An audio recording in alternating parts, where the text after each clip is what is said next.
Welcome back to my channel. Ang aaralin natin ay ang paggawa ng basic drafting of trouser pattern.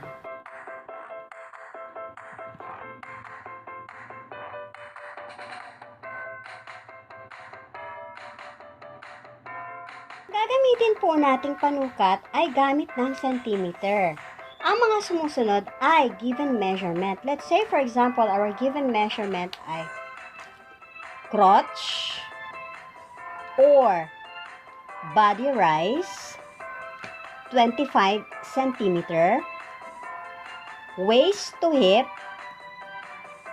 20 centimeter, pants length or trousers length 89 centimeters, waist circumference 68 centimeters, hip circumference 93 centimeters.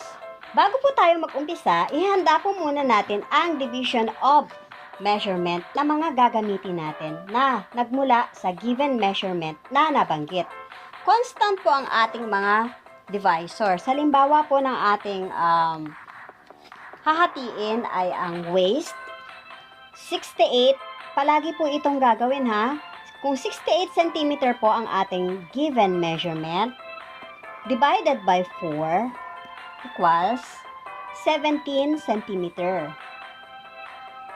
Ang hip line po ay hahatiin natin ng 3 beses. Ang ating pong hip line circumference ay 93 cm. Ito ay i-divide natin sa 4. 93 divided by 4. 93 divided by 12. And 93 divided by 16. Ito ay mga formula po ito na gagamitin po natin mamaya sa ating pagsusukat. 93 divided by 4 equals 23.25.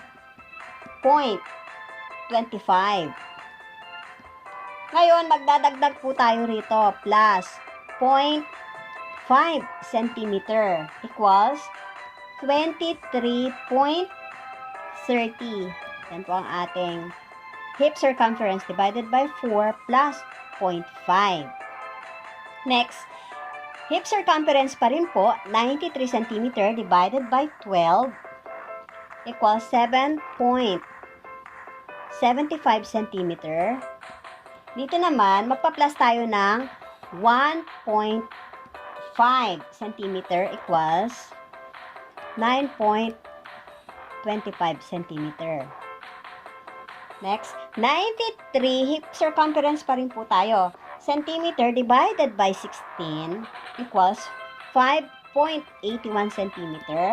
Dito naman, magma-minus naman tayo ng 0.5 equals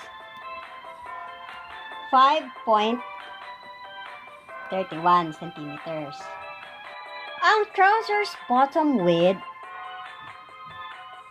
ay 44 cm. Our given measurement is 44 cm. Divided by 2 equals 22 cm minus 0.5 cm equals 21.5 cm ang ating pong trousers bottom width. Ito po ay tutorial exercise lamang po. Kung kayo po ay gagawa ng pattern, gamitin nyo po ang inyong personal na sukat ng katawan. At para naman sa mga hindi marunong magsukat ng katawan, bisitahin nyo po ang ating uploaded video, mga dapat malaman sa paggawa ng pattern, how to take body measurement. Yan. At ang gagamitin po nating kapamaraanan po ay ang connecting dot method. Tara, umpisahan na natin.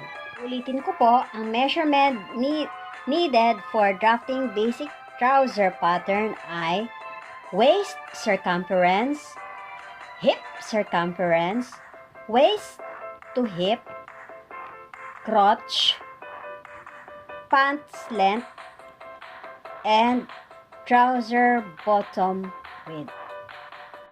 Maglaan ng 2 inches space sa itaas na bahagi ng pattern paper at Gumuhit pahalang, kunin ang gitnang bahagi at markahan, point O. From point 0 sa gitnang bahagi ng linyang pahalang, gumuhit paibaba. Kunin ang sukat ng given measurement ng crotch, 25 cm, markahan ng point 1. From 0 to point 1 is crotch measurement. At gumuhit din pakaliwa. I-square lang, straight line lang pakaliwa.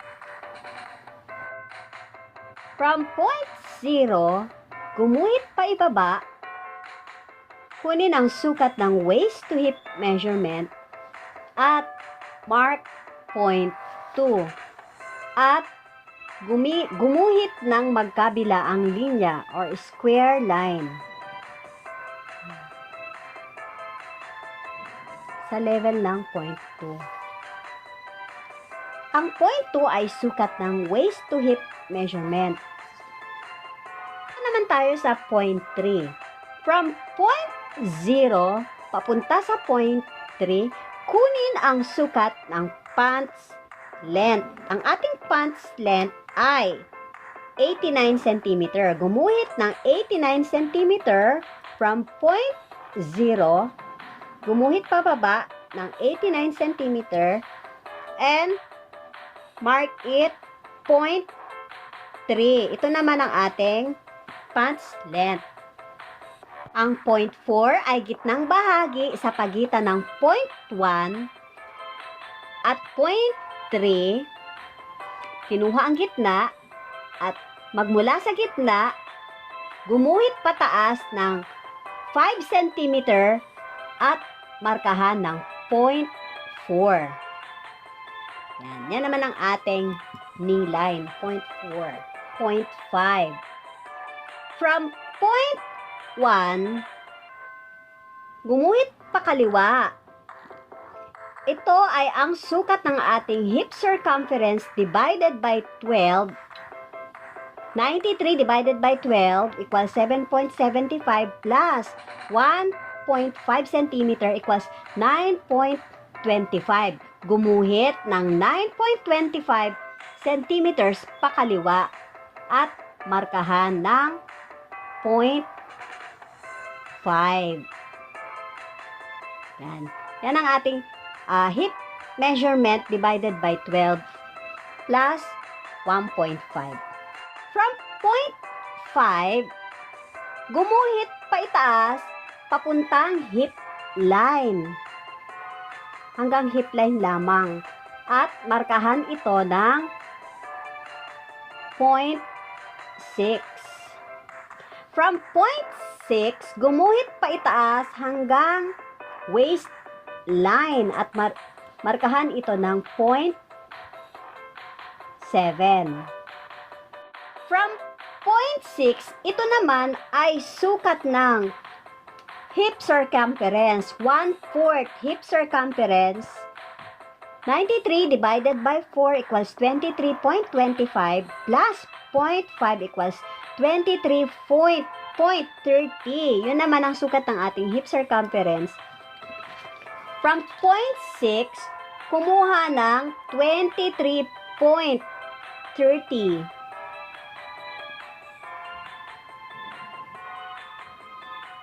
Yan. Yung division ng hip circumference divided by 4 plus 0.5 which is 23.30 and mark it 0.8. 0.9. Ang 0.9, ito naman ang sukat ng hip circumference na divided by 16 equals 5.81 minus 0.5 equals 5.31. From 0.5, susukat tayo pakaliwa ng 5.31 cm.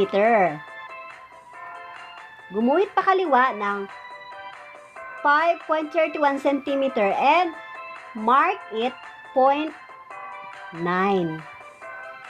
point 10. From point 7,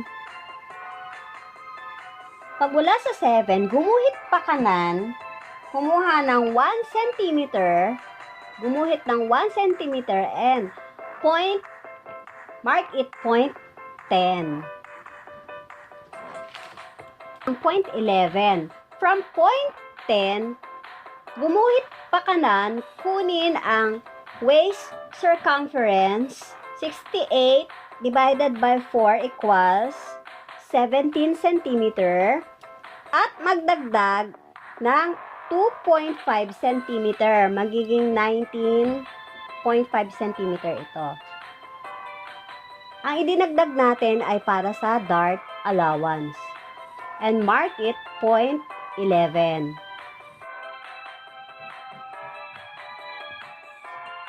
Point 12.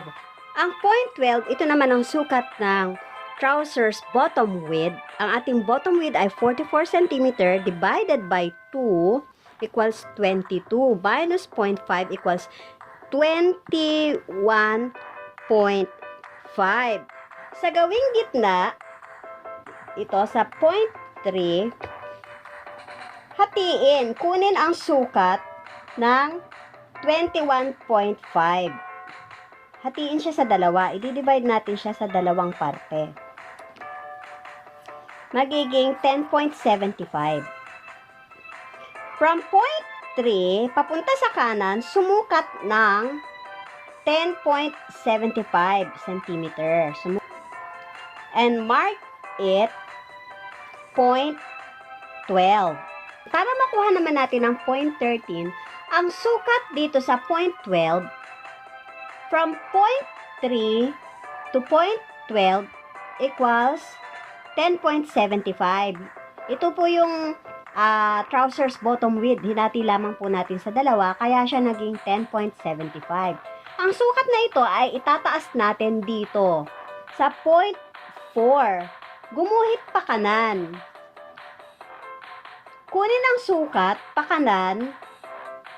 kanang bahagi. Kunin ang sukat ng 10.75 at magdagdag ng 1.5 cm. Magiging 12.25 cm. And mark it point 13. Kung ang sukat dito sa point 12, ganun din naman dito sa kabilang bahagi, 10.75. And mark it point 14. At itataas na naman natin siya, yung 10.75 dito sa gawing bahaging itaas sa 0.04. Magmula sa 0.04, sumukat ng 10.75 at magdagdag ng 1.5 cm, a total of 12.25 cm. And mark it point 15. Dart allowance from point 0, magbaba ng 10 cm, magbaba ng 10 cm from point 0 at kumuha ng tag 1 cm sa 1 cm sa kaliwang bahagi ng point O at 1 cm sa kanang bahagi ng point O at i-connect ito para sa ating dart na may habang 10 cm. Connect natin ang point 12 papunta sa point 13 using straight ruler. From point 13 papunta sa point 8 using straight ruler. From point 8 to point 11, i-connect natin using straight ruler, broken line lamang po. Kukunin po natin ang gitnang bahagi ng point 8 at point 11. Lalabas tayo ng 0.5 cm. Iko-connect natin ito ng using French curve. Yan. Ihahagip po natin yung 0.5 cm para magkaroon ng shape dito sa bandang hip. Sa point 14, connect point 14 using straight ruler to point 15. And from point 15 to point connect using straight ruler, broken line. Kukunin natin ang gitnang bahagi ng 0.9 sa pagitan ng 0.15 and 0.9. Kukunin natin ang gitnang bahagi nito at magpapasok tayo ng 0.75 cm using French curve. Palabas naman ito para may shape siya ng palabas papunta rito sa crotch. Hahagipin naman natin yung 0.75. Iko-connect na natin ang 9 at 15, 0.15 and 0.9. Using straight ruler, straight line, iko-connect natin ang 0.6 to 0.10. At using French curve, iko-connect naman natin ang 0.6, 0.9. At iko-connect din natin ang 0.10 to 0.11. Front part. Yan na po ang ating front part na bahagi. Ang back part, continuation ng 0.16. Para makuha natin ang 0.16, ito ay ang measurement ng 0.1 to 0.5. I-divide natin sa 4 na bahagi.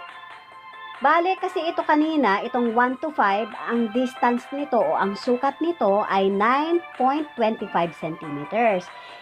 I-divide natin siya sa 4 na bahagi. 9.25 cm divided by 4 equals 2.31 cm. From 0.5, guguhit tayo pa kanan. Kunin natin ang sukat na 2.31. Mark it 0.16.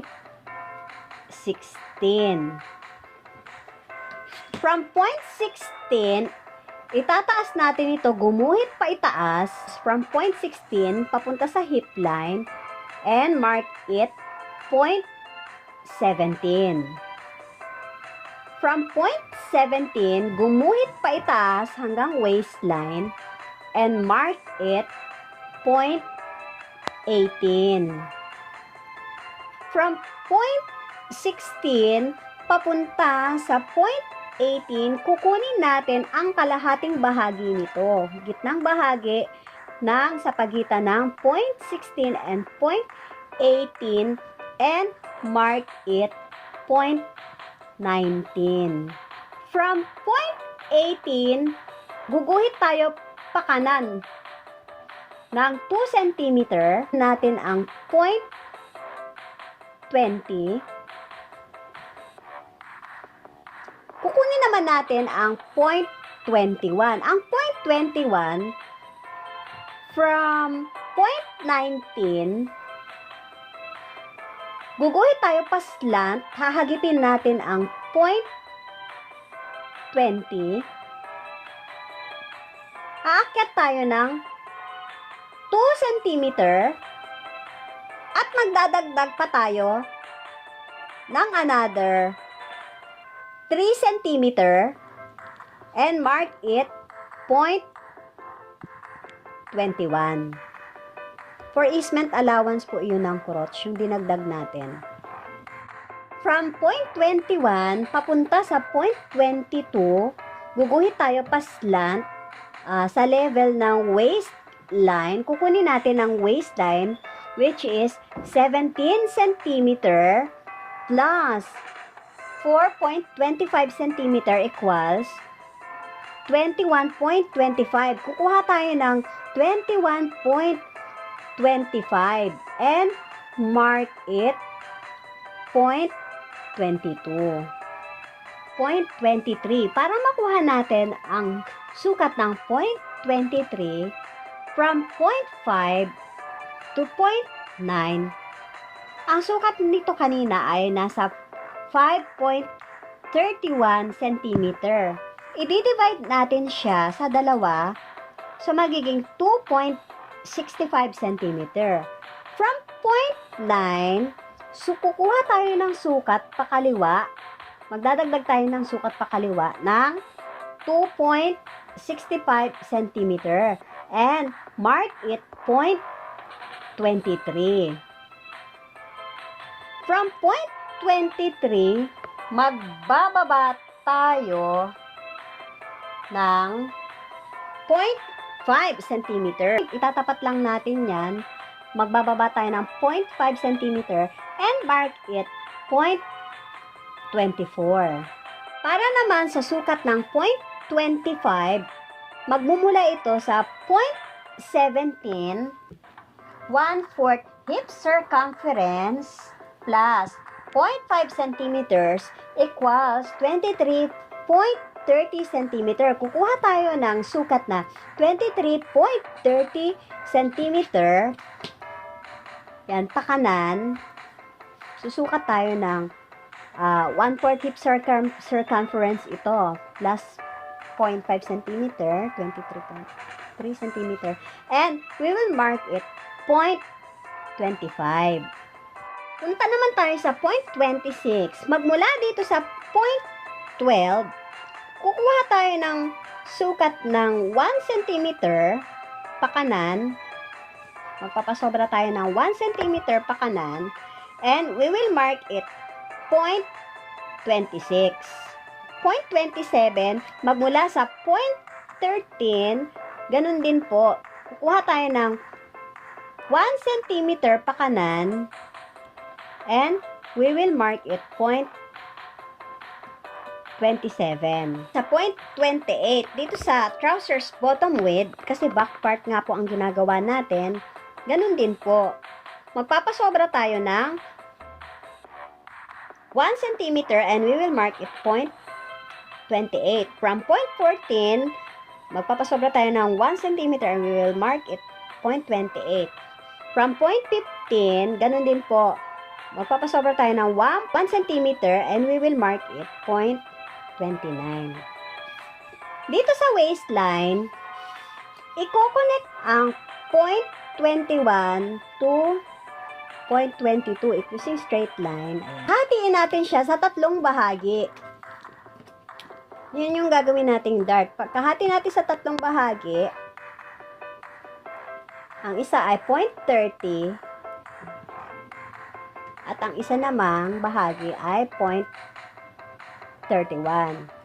Para naman sa dart construction sa back part, dito sa 0.30, magbababa tayo ng 12 cm pababa. Mas mahaba siya, back part. At tag 1 cm sa pagitan ng 0.30 at i-connect natin para makakonstruct tayo ng dart shape. Ganun din naman dito sa 0.31. Pero dito sa 0.31, magbababa lamang tayo ng 10 cm lamang ito. Kaliwa at kanang bahagi ay tag 1 cm and ayan, magko-construct na tayo ng dart shape. Para using straight ruler, i-connect natin ang 0.26 sa 0.27. I-connect natin. Straight ruler. Ganun din, papunta sa 0.25. Katulad ng ginawa natin sa front part, from 0.25 to 0.22, i-connect natin siya using broken line. At kukunin natin ang gitnang bahagi ng 22 sa pagitan ng 22 and 25 at maglalabas tayo ng 0.5 cm at gamit ang French curve para magkaroon ng shape ang ating hip part. Ayan. Hahagipin natin yung dot na ginawa natin. Ganon din ang gagawin natin sa kabilang bahagi. I-connect using straight ruler. At gayon din naman, dito sa 0.24, di ba nagbaba tayo ng 0.5? Dito sa 0.24 natin to i-connect. Ibinaba lang natin ng 0.5. Using broken line, at kukunin natin ang gitnang bahagi ng 0.24 at 0.29. Kukunin natin ang gitnang bahagi. At magpapasok tayo ng 1.5 25 centimeter. At using French curve, yan, para magkaroon siya ng shape. Yan, ito. And then, i-connect natin siya using French curve. Ayan, i-blend natin. And then, i-connect natin using French curve pa rin itong point 19 papunta sa point 24. Ayan. Connect natin ang point 19 papunta sa, ayan na ang ating back part. At dito naman, sa gawing bottom line ng ating pants, magbababa tayo ng 0.5 cm. Medyo isi-shape lang natin ng konti. Nakababa lang siya ng konti. Using curve ruler. Basic trouser pattern. Bali, pinag-isa lang natin ito. Iti-trace po natin ito. Pag-cut po natin ito, bale, magka-cut tayo ng 2 pieces para sa front at 2 pieces din para naman sa back. At ang mga allowance nito, 2 cm paikot ang allowance. Dito sa gawing crotch, 1 cm lang po kasi masyado nang makapal ang 2. 1 cm lang po. Gayon din naman dito sa gawing waistline, 1 cm lang po. Mapapansin ninyo, hindi siya pantay. Mas mataas, may crotch extension ang back part. Yan po ang ating basic trouser. Yan guys, isa na namang method of drafting pattern ang ating naaral. At practice makes perfect practice. Hanggang makabuo kayo. Lagi nating tatandaan, sewing is continuous learning. Hanggang sa muli.